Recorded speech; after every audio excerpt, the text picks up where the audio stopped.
How to play multiplayer in FNAF Security Breach ONTS 2025 Full Guide.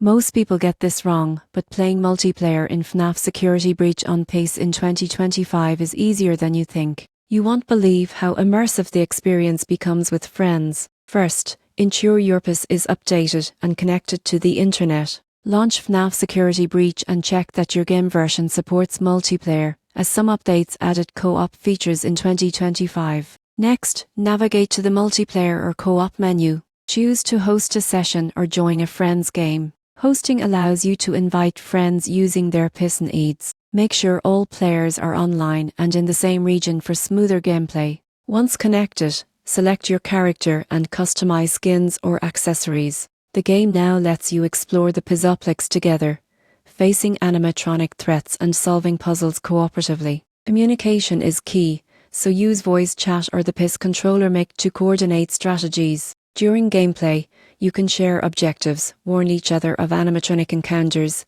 and enjoy the interactive environment. Multiplayer mode emphasizes teamwork while maintaining the suspense and jump scares FNAF is known for. Finally, end the session when finished and save your progress. Multiplayer achievements and rewards are typically synced to your PIS account, so make sure you complete any objectives for full credit. In conclusion, playing multiplayer in FNAF Security Breach ONTS involves updating your system, hosting or joining sessions, customizing characters, coordinating with friends, and completing objectives. Follow these steps, and the PISoplex becomes a thrilling multiplayer adventure.